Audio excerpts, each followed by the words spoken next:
ఇల్లులు కూలగొట్టి ప్రజల మీద నేను ఒకవేళ ఈ డెవలప్మెంట్ చేస్తా అంటే తప్పు. ప్రజలని తనతో పాటు తీసుకెళ్లి ప్రజల కోసం చేయాల్సిన డెవలప్మెంట్ ని ఒకవేళ ప్రజల మీద అంటే వాళ్ళ మీద అంటే వాళ్ళ ఆస్తుల మీదనో వాళ్ళ ప్రాణాల మీదనో అలా కట్టాలనేది అది మంచి పద్ధతి కాదు. ఇప్పుడు వీళ్ళందరూ అంటున్నారు మా ఇల్లులు మేము ఎప్పటికీ ఇవ్వము. పెద్దమ్మ అయితే అన్నారు, మీరు విన్నారు అందరు కూడా, ఒక 10 రూపీస్ పాయిజన్ తెస్తే మేము అందరం వెళ్ళిపోతాం ఫ్రీగా తీసుకొని అంటే అంత క్షోభ పెడుతున్నాడు ప్రజలనైనా. అది మంచి పద్ధతి కాదు. డెవలప్మెంట్ అనేది డిస్ట్రక్షన్ తో కాదు.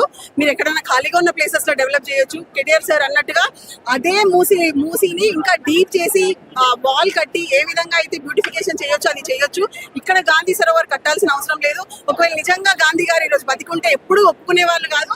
పైన ఉన్న గాంధీ గారి ఆత్మ క్షోభిస్తుందని అయితే నాకు క్లియర్ గా అర్థమవుతుంది. గాంధీ గారి మునిమన్నుడు వచ్చి ట్వీట్ చేశాడు, ఇది గాంధీ గారు ఉంటే ఇలా జరగనిచ్చే వాళ్ళు కాదు అంటే. ఇంట్లో వాళ్ళు చెప్తున్నా కూడా మన సీఎం గారు ఎందుకు వినట్లేదంట అంటే ఇది this is not development actually. This is a plan of real estate business.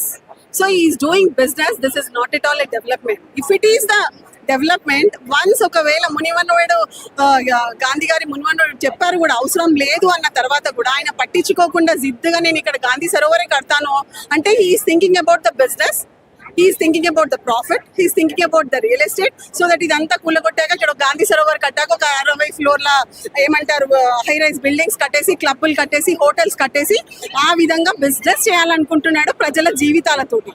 అది మంచి పద్ధతి కాదు. అఫ్ కోర్స్ ఆయనకు అర్థమైపోయింది ఏంటి. ఎస్ అఫ్ కోర్స్ ఆయనకి ఏందనేది సీన్ అర్థమైపోయింది. మళ్ళీ రాను వస్తారా రా అనేది. ఎగ్జాక్ట్లీ. మేము చెప్పడం కాదు, మేము చెప్తే బాగోదు, అది మీరు చెప్పాలి.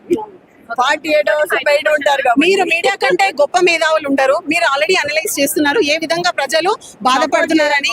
మీరందరూ సపోర్ట్ చేయాలి. అసలు వీళ్ళ ఆర్తనాదాలన్నీ వినిపించాలి. ఇది దేశంలో మొత్తం ఇప్పుడు ఎట్లయితే మనం హెచ్సియు వివాదము హైకోర్టు వరకు వెళ్ళిందో పర్మిషన్స్ వచ్చాయి దీనికి అనేసి చెప్తున్నాడు కదా. మరి సెంట్రల్ పర్మిషన్ ఇచ్చాక మనం ఎంత వాయిస్ రేస్ చేసినా ఏం చేసినా యూజ్ ఏముందండి. ఇక్కడ పెద్ద తప్పు చేసిన హైదరాబాద్, నేను చెప్తున్నాను రియల్ గా హైదరాబాద్ చేసుకున్న అంటే ఎంత పెద్ద పాపం అంటే వాళ్ళు మరి తెలియక చేసింది. సెంట్రల్ గవర్నమెంట్ కూడా మీరు అన్నట్టు సెంట్రల్ గవర్నమెంట్ పర్మిషన్స్ కూడా ఉంది. ఇక్కడ ఏమైందంటే దో ఎమ్మెల్యే ఎలక్షన్స్, అసెంబ్లీ ఎలక్షన్స్ కానీ జిహెచ్ఎంసీ ఎలక్షన్స్ లో కూడా మొత్తం బీఆర్ఎస్ పార్టీ ఉన్నా కూడా ఒక ఎంపీ ఎలక్షన్స్ వచ్చేసరికి ఒక్క ఎంపీ కూడా